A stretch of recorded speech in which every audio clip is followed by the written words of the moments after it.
topic of Jesus teaching in parables. We went to Matthew chapter 12 and saw how the Pharisees, on behalf of the nation Israel, rejected Jesus as Messiah completely. It's in Matthew chapter 12 where the Pharisees declared that Jesus was from the devil and that he was casting out demons not by the power of God the Holy Spirit, but with power that he received from Satan, the ruler of the demons. And we saw that it was that rejection of Jesus by the Pharisees that caused him to change his teaching ministry that very moment on that very day. And Jesus began teaching in parables. We saw that a parable, parabole is the Greek word, is an illustration. It's like an illustration. It's a short moral story with a symbolic meaning. And I told you last time that it literally means, the word parabole literally means to throw alongside. So the things that you're throwing alongside are known things. We talked about the parable of the good soils. The Jews would understand what it was to be a farmer. They would understand that only seed sown on proper soil would grow, would fruit. They understood that. So Jesus used a farming analogy to teach a spiritual truth. He threw the truth that they knew alongside the truth that they didn't know, compared and contrasted the two to teach a lesson. So it's a short moral story with a symbolic meaning. It uses a known truth like farming that they would have understood to teach an unknown truth, the spiritual truth that Jesus was trying to get across. We talked about that last week. We won't do it again. We went to Matthew 13:34, and this is our topic verse, these two verses. What we've been doing for the past several weeks is looking at the way in the book of Matthew only, at the way Matthew uses the word fulfill. That's what we're doing. And we've seen it in the book of Matthew so far that he's used the word fulfill 4 different ways. Sometimes very literally. In the Old Testament it said that Messiah would be born in Bethlehem. In Matthew it says that Messiah was born in Bethlehem. A simple literal fulfillment. In other times we see a pattern, a typology being talked about, where it said that out of Egypt I called my son. And we saw in Matthew that was speaking specifically about Jesus and his earthly father, the man that raised him, the man named Joseph, where Joseph took Jesus to Egypt, and then the pattern was, I'll send my son to Egypt and one day I'll call him out of Egypt. We looked at the Old Testament where it speaks of Egypt and calling my son out of Egypt, and saw that that had nothing to do with Messiah. That wasn't a prophecy about Messiah. That was a prophecy about Israel being hidden in Egypt by God for 430 years and then being called out. So it wasn't a literal fulfillment the way Messiah will be born in Bethlehem and Messiah was born in Bethlehem.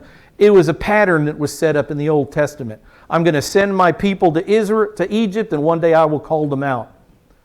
But Matthew uses the exact same verbiage. This was to fulfill what was spoken of through the prophet Isaiah. So we went back and we're seeing that in the first 2 examples we looked at in Matthew, he's using the word fulfill differently. And then we went to the third one and saw that he used it even differently. And then we went to another use of that same phrase, this was to fulfill what was spoken, and saw that he used it even in a 4th way. So what we're doing now is continuing on in Matthew 13, looking at the same phrase again. This was to fulfill what was spoken through the prophet, so we can determine which of those 4 uses for the word fulfill Matthew is using. That's what we're up against here. So what it says in Matthew 13, 34, and 35 is all these things Jesus spoke to the crowds in parables. He did not speak to them without a parable. And here Matthew uses this phrase again. This was to fulfill what was spoken through the prophet. And he quotes Psalm 78, a psalm of Asaph, and this is what he says. That Jesus, speaking in parables, fulfills what Asaph said when he said, I will open my mouth in parables, I will utter things hidden since the foundation of the world. So in a few minutes, we're going to go back to the Old Testament, to Psalm 78, and see what's the context of Psalm 78. Is it speaking about Messiah, who would one day be rejected by Israel as the Messiah, and change his teaching ministry to parables? Is that what Psalm 78 is about? For it to be a literal fulfillment of an Old Testament prophecy, like he's going to be born in Bethlehem, and then in the New Testament, he's born in Bethlehem, a very simple literal fulfillment, then Psalm 78 in context would have to be about Messiah, who's rejected by Israel, a prophecy of Messiah to come, who would be rejected by Israel and change his teaching style from what I like to call plain speak to parables. That's where we'll be before this is over. We backtracked to answer two questions because we had to understand the context of Matthew and what he was talking about. So we answered these two questions, or at least asked them. When did Jesus start teaching in parables, and why did he start teaching in parables? Look what it says in Matthew 13, verse 10. Look at Matthew 13, 10 with me. We covered this at the very end last week, and I know we went long last week, and by the end, I'm sure you were fuzzy. But look at what it says in Matthew 13, verse 10. To get a context of why the parables, why the shift, we have to know what Matthew is talking about so we can compare this word fulfill that he uses to Psalm 78 and see what it was. Is it literal? Is it a pattern that's set up? Is it a summary of Old Testament themes? Or is it simply similar to what happened but not exactly like it? So look at Matthew 13:10. The disciples came and they said to him, why do you speak to them in parables? See, the disciples knew, they've been following Jesus for a couple of years, and they knew his teaching style had just changed. They hadn't heard him speak in parables before, and so they asked Jesus directly, why the swap? Why have you begun teaching in parables all of a sudden? And Jesus answered. In verse 11, Jesus answered them, to you. Look at the contrast here between two groups, the believers in Jesus Christ and the unbelieving, rejecting Israel. To you, the disciples, the believers, it has been granted to know the mysteries of the kingdom of heaven. But to them, the unbelieving, rejecting people of Israel, the bulk of the nation, it has not been granted. Mysteries. He mentions the word mysteries. I didn't show you the word last time. Mysterion is the word. It's the Greek word mysterion. And there's not even a definition up there. That's not good. Here's the definition of the word mysterion very simply. It's not a mystery. It's not an unknown, mysterious thing like we might say. It's not a mystical thing. When the New Testament speaks of mysterion, it's simply a truth that was unrevealed in the Old Testament but is now being made known. The mystery is something that was unknown, unrevealed to man in the Old Testament, but is now being made known. And Jesus says, my disciples, my followers, my learners, my students, to you it has been granted to God to know new things. To rejecting Israel, it's over. And so I've changed my ministry to speaking in parables. We see that right here. We'll see it more in a minute. Look at this slide. Why did Jesus shift his ministry to teaching in parables? 3 reasons. Number 1, in order to continue to reveal truth to his disciples. To you, it has been granted to know new information that's previously been unrevealed. I will continue to reveal truth, but I'm going to teach it in a different way. Because to them, it has not been granted. So the disciples would understand the parables, but most of Israel would not. The bulk of the nation Israel rejected Jesus as their Messiah. Jesus says that here. We'll read a couple of more verses in just a minute. Reason number 2. Remember what he just said. To you it has been granted to know more. To them, no more. It has not been granted. He gets even stronger with his statement in just a minute. So reason number 2, to hide the truth. To one group, to his disciples, to his learners, his teachers. Mathetes is the word for disciple. It means a student or a learner.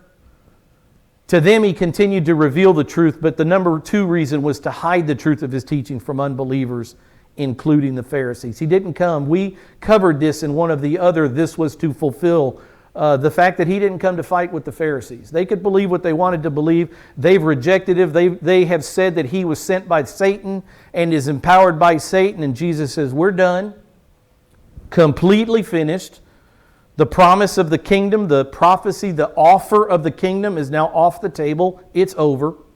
And he shifted his teaching ministry to parables in Matthew chapter 12.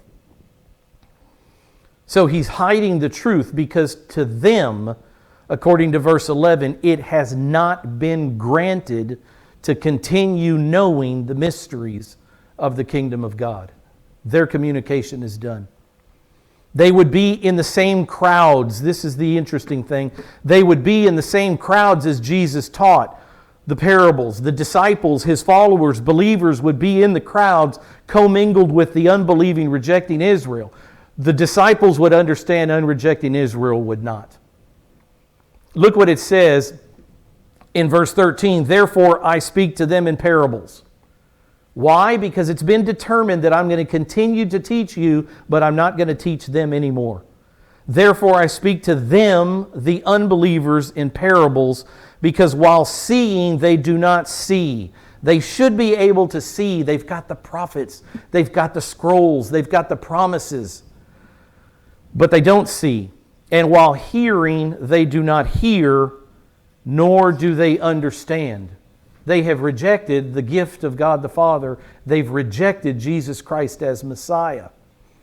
Again, as I said, Jesus' disciples, those who believed that he was the son of David, the Messiah, they would understand the parables, but the rest of the Jews would not. Because to the rest of the Jews, it has not been granted to know the mysteries of the kingdom of heaven. In verse 14, he says, in their case, the case of the unbelievers, in their case, the prophecy of Isaiah is being fulfilled. And here is number 3 reason so that prophecy could be fulfilled. Why did Jesus start speaking in parables? Because Isaiah prophesied that he would. That the people wouldn't understand, that they would reject him, and that he would change his ministry. So it says, in their case, the prophecy of Isaiah is being fulfilled, which says, you will keep on hearing, but will not understand. You will keep on seeing, but will not perceive. And that was Jesus' generation of Israel. For the heart of this people has become dull. I mean, it's on every page in this book. I wish I could open the page. There are very few pages. There are some, but there are very few pages that speak highly of man and lift up man. And here we go again. The heart of this people, Israel, the nation Israel, who God had sent Jesus to offer the kingdom to, the heart of this people has become dull. With their ears they scarcely hear, and they have closed their eyes. Otherwise, if they hadn't chosen to do this, not to hear, not perceive, if they hadn't become dull, then they would see with their eyes and hear with their ears and understand with their heart and return, and I would heal them. Again, I want it, they don't. And then in verse 16, Jesus does say a wonderful thing to his disciples. But blessed are your eyes. I love that. He would say the same thing to us because we see. Blessed are eyes that see. Blessed are your eyes because they do see, and your ears because they hear. To his disciples, to his learners, to his students, Jesus says, your eyes are blessed and your ears are blessed because you hear what God has said through my mouth, and you've believed in me. You've believed that I am the promised Messiah. For truly I say to you in verse 17 that many prophets and righteous men desired to see what you see, the Christ, the Messiah on earth, but they didn't see me. And many wanted to hear what you hear, but didn't hear it. The very words of God, incarnate God the Son, Jesus Christ on earth, the fulfillment, the Messiah on earth. So the disciples or the students or the learners of Jesus and the Pharisees, listen to this point, this one I don't like. The disciples of Jesus and the Pharisees witnessed the exact same events in Jesus' life. Exact. Same eyes, human eyes. Same ears, human ears. But their responses or reactions to the events, and especially the events of this day where Jesus casts out a demon and heals a man who's mute and blind, the events of this day were entirely seen differently by the disciples and by the Pharisees and the bulk of the crowd. So the small group saw with human eyes the exact same event that Jesus just did and believed in Jesus as Messiah, and the huge group saw the exact same event, Jesus casting out a demon and healing this man, and rejected Jesus as Messiah. And you think, how can it be?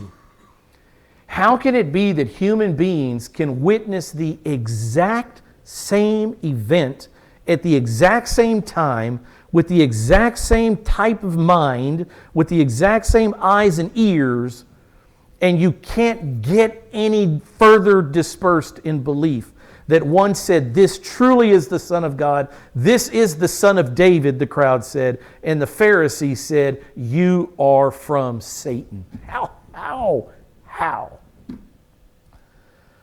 There we have the responses. Look at what it says again in Matthew 13, 34, and 35 as we go to the next chapter. So now we know why Jesus, I've given you at least 3 reasons why Jesus began to speak in parables. He'd been rejected and his teaching ministry shifted that day.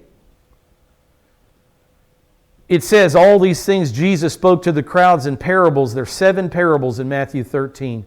He did not speak to them without a parable. This was to fulfill what was spoken through the prophet. I will open my mouth in parables. I will utter things hidden since the foundation of the world.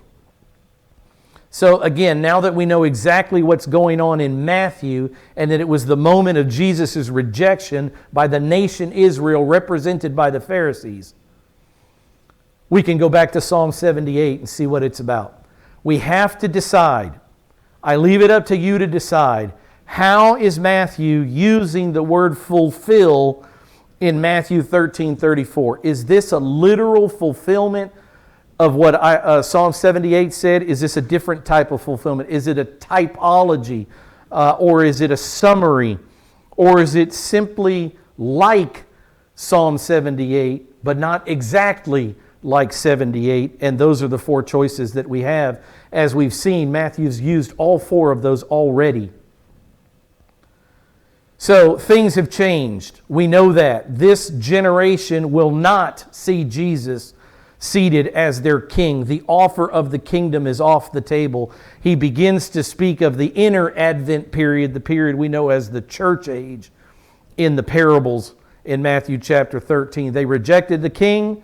The offer for the kingdom is off the table starting in Matthew 12. So he turns to speak in parables. And now we go to the Old Testament, Psalm 78. And this is where we see the verse. Look at it on the board. This is a psalm of Asaph, not a psalm of David. King David did not write this. Asaph, the recorder, wrote it. And in Psalm 78, here's the quote.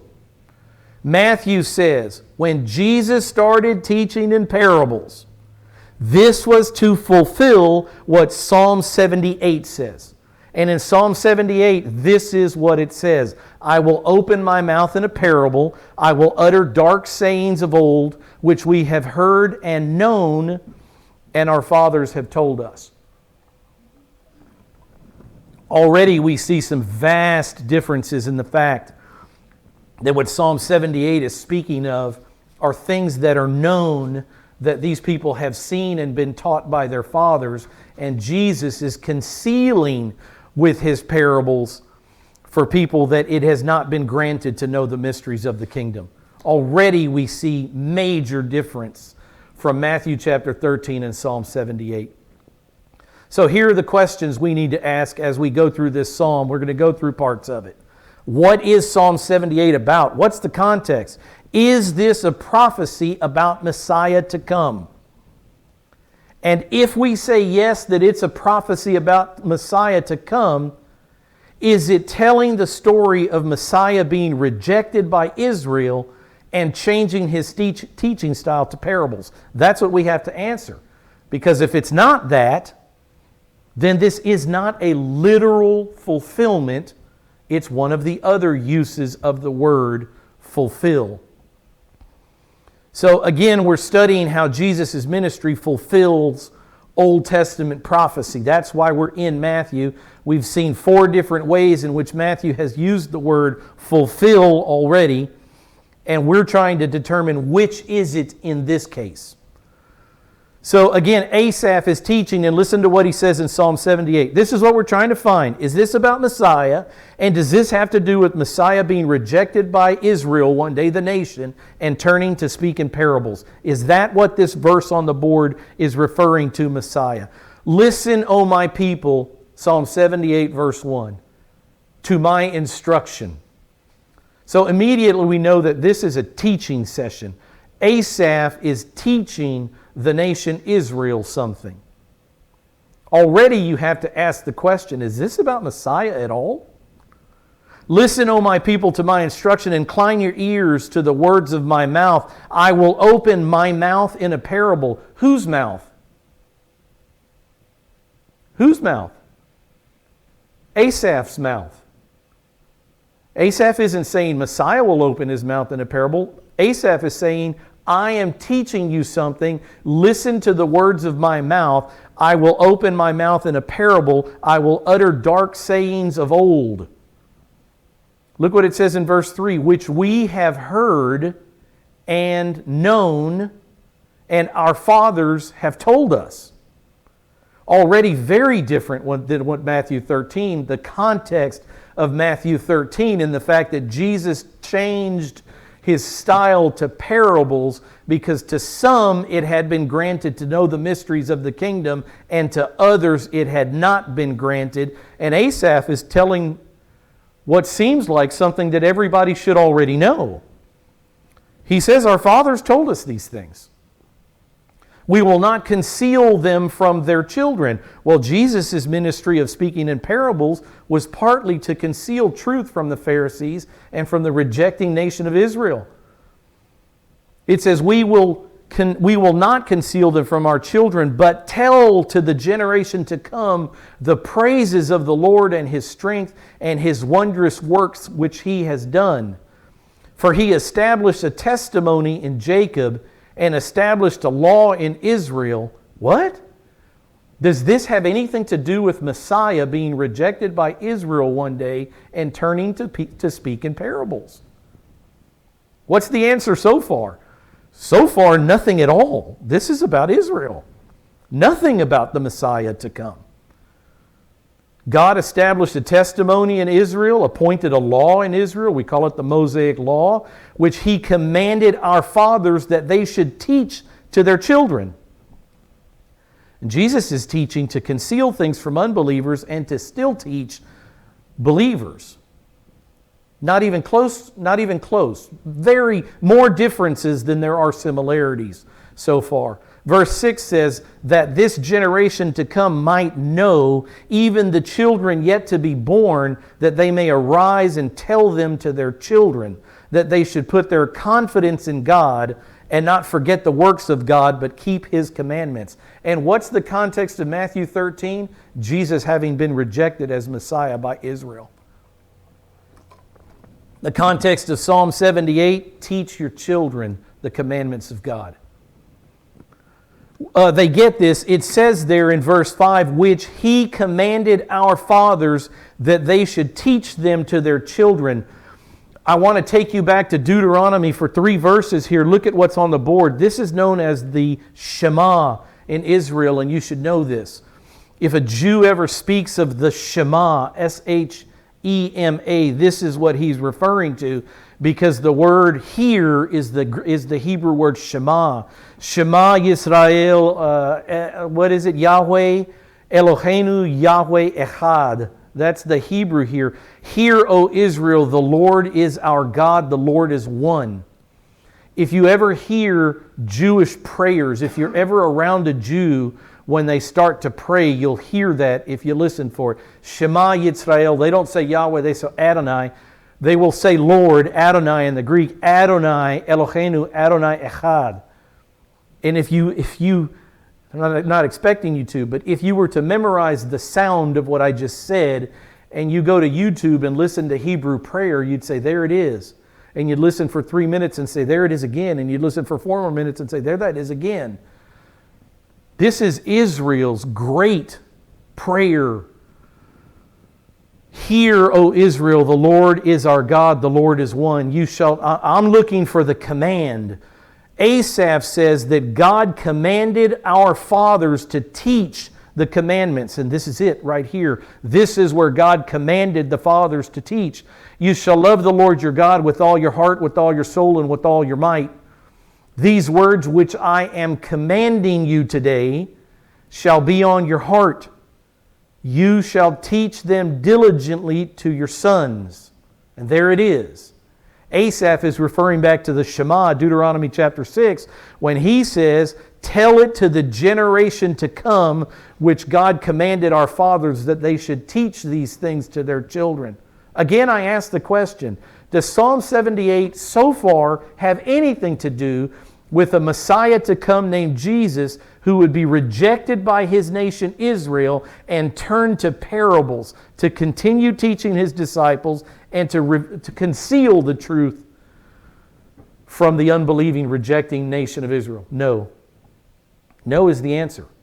So we've got to look at that sheet I printed out with the 4 ways that Matthew uses the word fulfill and see in this case how he's using it.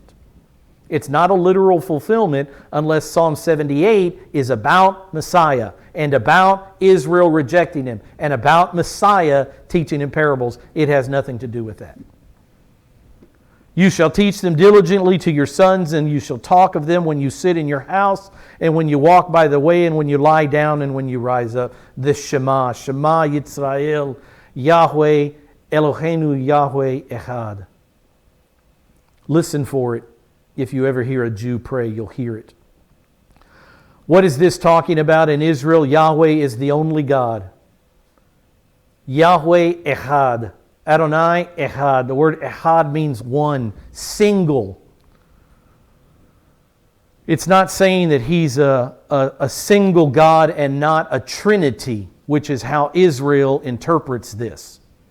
Israel goes to the Shema, you should know this too. Israel goes to the Shema to tell Christians, you see, God is one, not 3. God is the Father only. And we have the Shema that says, hear, O Israel, the Lord our God, the Lord is one.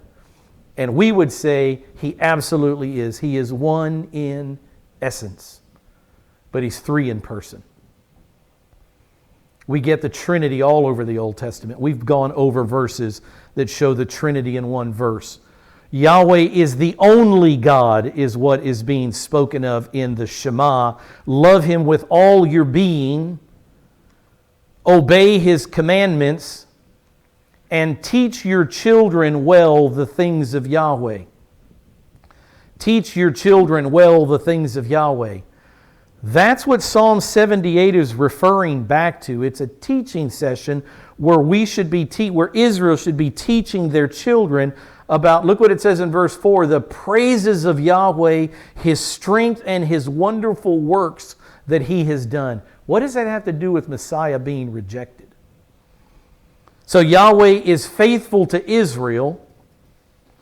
And what is the response of the Israelites to Yahweh? Let's keep going in Psalm 78 in verse 8. Not be like their fathers. They should put their confidence in God and not forget the works of God, but keeping his commandments and not be like their fathers, a stubborn and rebellious generation, a generation that did not prepare its heart and whose spirit was not faithful to God. Now, in that statement, can you see some similarities to Messiah being rejected by the nation Israel? The answer is yes. Stubborn and rebellious generation, a generation that did not prepare its heart. Blessed are the poor, blessed are the meek, blessed are the peacemakers in the Sermon on the Mount. That's the heart that Jesus was looking for, a contrite heart of Israelites that would understand they were in covenant violation with their God.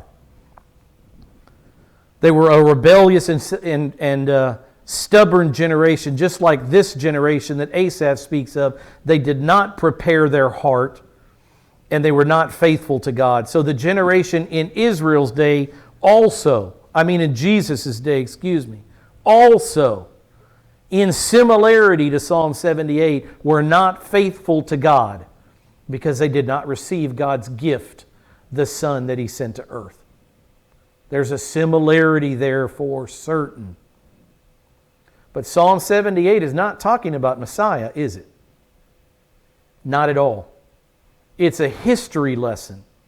Psalm 78 is a history lesson about Israel that's designed to showcase the faithfulness of Yahweh. Remember what it says in verse 4, the praises of Yahweh, His strength, and the wonderful works which He has done. It's designed to showcase the faithfulness of Yahweh even when Israel is unfaithful to Him. That's what Psalm 78 is. Matthew 13 is about Jesus being rejected by the nation Israel and having changed His ministry to teach those to whom it had been granted to know it and to conceal from others those to whom it had not been granted to know. That's not what Psalm 78 is about. Let's keep reading it.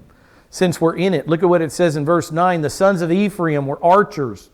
They were equipped with bows, yet they turned their back in the day of battle, which means they were defeated in battle. The history lesson continues. They did not keep, look at all the negatives, they did not keep the covenant of God. You see the similarities with the nation Israel in Messiah's day? They refused to walk in His law. They forgot His deeds. They forgot His miracles that He had shown them. He wrought wonders before their fathers in the land of Egypt, in the field of Zoan. He divided the sea. What is this? It's a history lesson. It's a history lesson. He divided the sea, caused them to pass through. He made the waters stand up like a heap. And He led them with the cloud by day and all the night with a light of fire. He split the rocks in the wilderness and gave them abundant drink like the ocean depths. See the wondrous deeds, the praises of Yahweh, His strength and all His wondrous deeds that Asaph is bringing up. He's bringing up the faithfulness of God and His wondrous deeds for Israel and contrasting that with the nation Israel and disobedience to God. Look at all He gave them. Look at what it says in verse 17. Yet they still continued to sin against Him, to rebel against the Most High God in the desert, and in their heart they put God to the test by asking food according to their desire. Then they spoke against God. Look at what they did not keep. They refused. They forgot. They rebelled. They put God to the test. They spoke against God. Look at everything Asaph is showcasing in contrast to the faithfulness of Yahweh and the praises of God for His wonderful deeds of omnipotence, on behalf of the nation. They spoke against God. They said, can God prepare a table in the wilderness? Can He set a table of food before us? Behold, He struck the rocks so that the waters gushed out and streams were overflowing. Okay, He can give us water, but can He give us bread also? Will He provide meat for His people? Unfaithful Israel. Listen to the list again. They did not keep. They refused. They forgot. They rebelled. They put God to the test. They spoke against God. It says in verse 21, therefore the Lord heard and was full of wrath, and a fire was kindled against Israel, and anger also mounted against Israel, Jacob and Israel, because they did not believe in God and did not trust in His salvation. Again, the word salvation in the Bible, just like the word fulfill in our lesson tonight, does not always mean salvation from hell. Here, this does not this does not mean that this generation of Israelites were unbelievers going to hell. We're not talking about that kind of salvation from hell. They didn't believe in God to save them by giving them food to eat. They did believe this is the generation that did kill the Passover lamb and put the blood on the doorposts and the lintels of the door. They believed that Yahweh could save them. They walked out of Egypt as believers, as Old Testament saints. What they didn't believe is that Yahweh could provide food for them in the wilderness. Stick with the context. That's what this is talking about. They tempted God and spoke against Him. Sure, you can give us water, but you can't give us bread and you can't give us meat. And so what does it say about faithful God? Look at verse 23. Yet God commanded the clouds above and opened the doors of heaven. While Israel is not keeping and refusing and forgetting and all that list, Asaph brings up the faithfulness of God. Focus on the faithfulness of God. God commanded the clouds above and opened the doors of heaven. He rained down manna. You said I couldn't do it, Israel. I did it. No problem. He rained down manna upon them to eat, and He gave them food from heaven. Man did eat the bread of angels. He sent them food in abundance. Psalm 78 is a history lesson. It's not about Messiah to come. In verse 27, you said I couldn't set a table before you, that I couldn't give you bread and I couldn't give you meat, but I did it. Asaph is recalling historically the great deeds of Yahweh for Israel. He rained meat upon them like dust, even winged fowl like the sand of the seas. Then He let them fall in the midst of the camp round about their dwellings. So they ate and were filled, and their desire He gave to them, even while man is unfaithful. Listen to the list again. They did not keep. They refused. They forgot Him. They rebelled. They put God to the test. They spoke against God. And Asaph says, but look at Yahweh. Look at the God that we serve. The faithfulness of God through all of that. Even while they scorned Him and almost I dare you to give us meat. You can't do it. You can't bring us bread. You can't bring us meat. And God says, even that I'll give you. I'll give you the desires of your heart. What does verse 32 say? In spite of all this, the praises of the Lord, the wonderful strengths, the wondrous works of God, in spite of all this, they still sinned and did not believe in His wonderful works. What's Yahweh's response to that? Look at verse 38.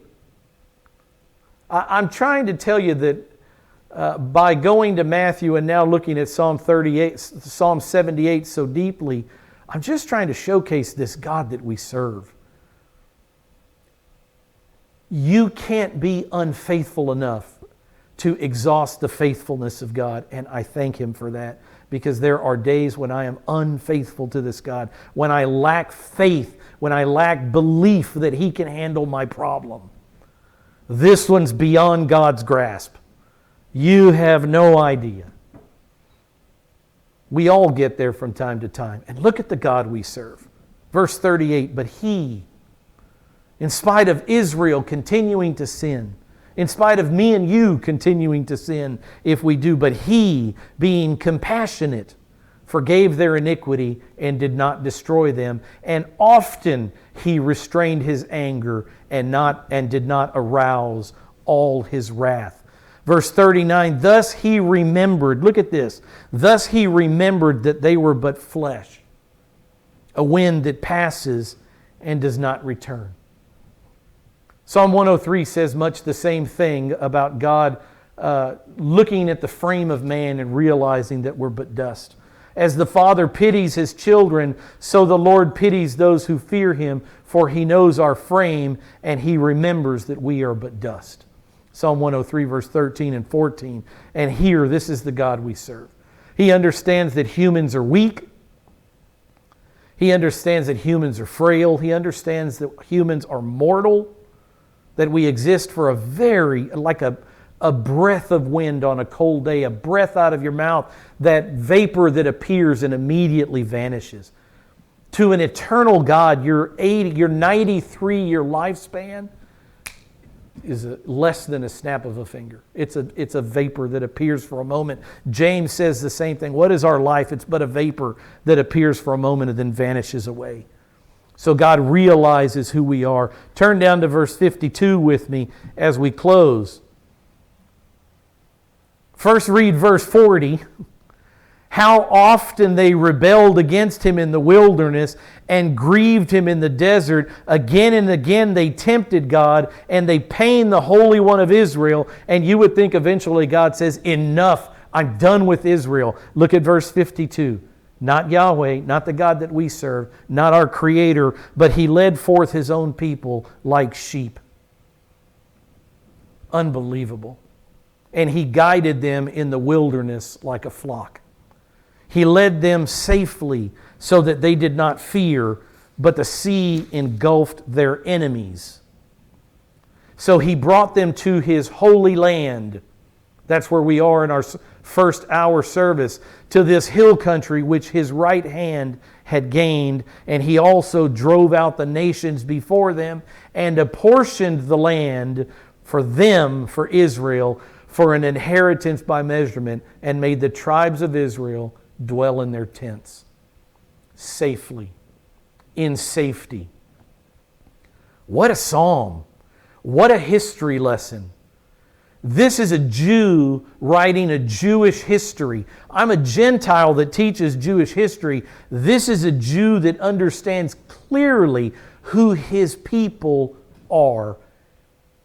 And in contrast to their unfaithfulness, understands the great faithfulness, the merciful, gracious, compassionate, long-suffering faithfulness of Yahweh. And that's what Psalm 78 is about.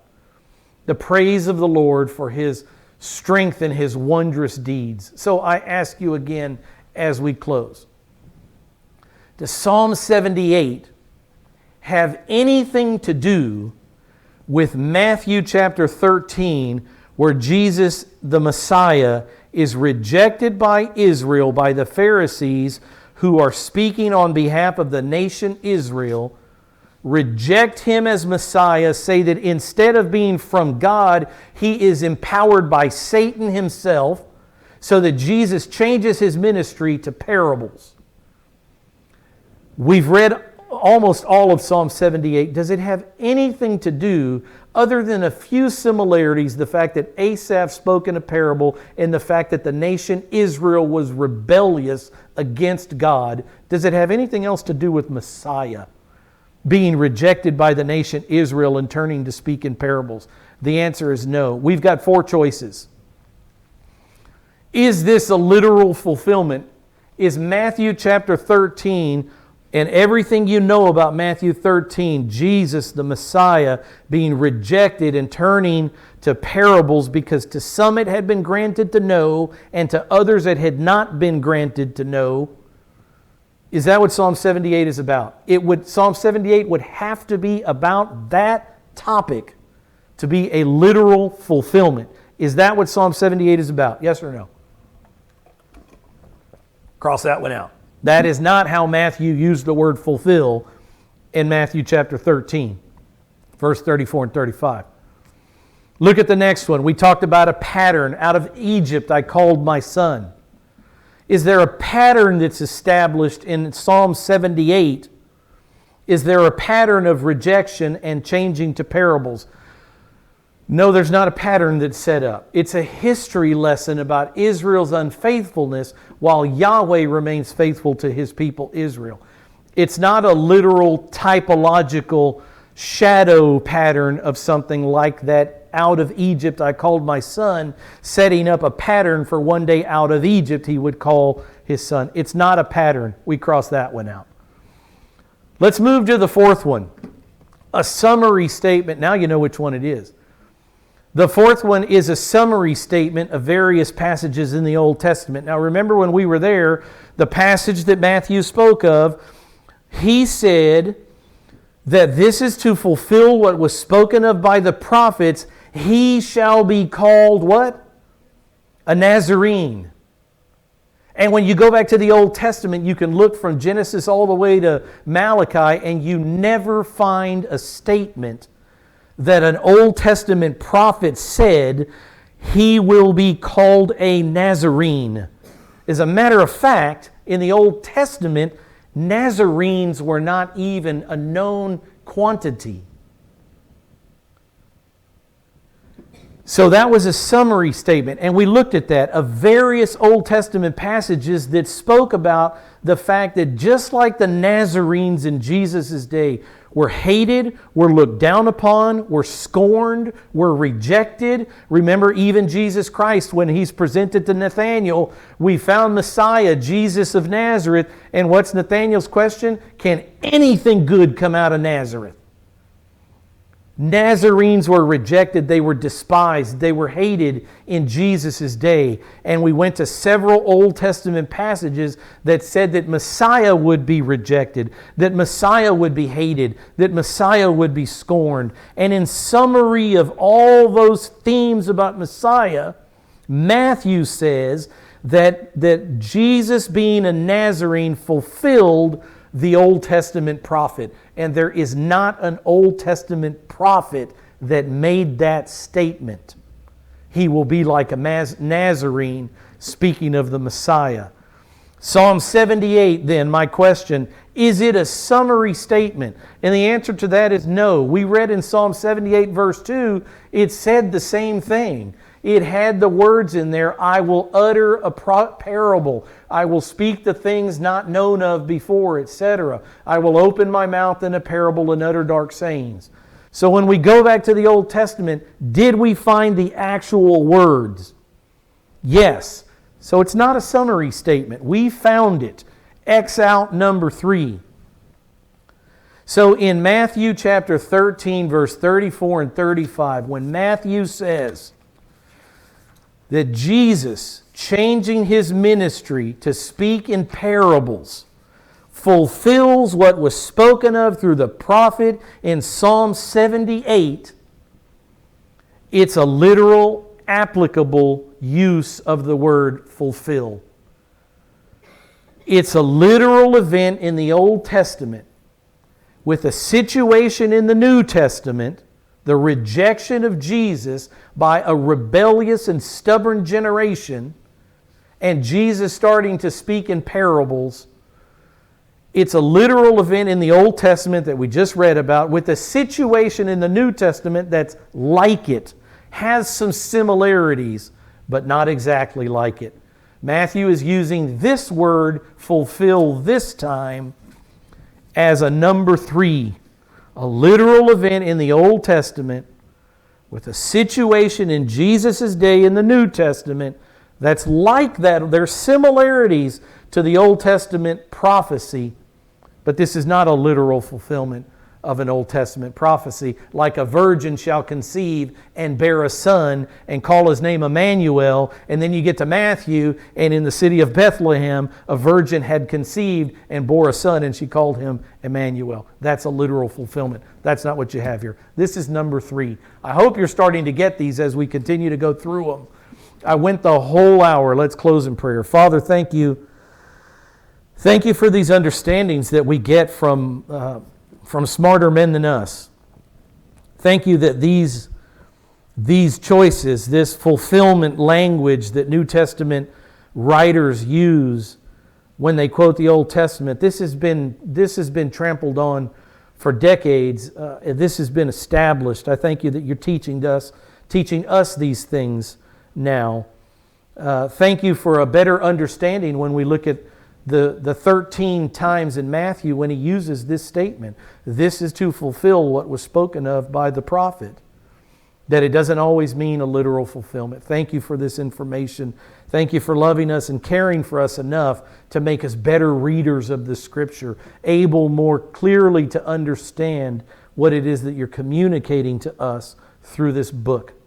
Father, I pray for safety tonight as we go on our ways until we meet again Wednesday night.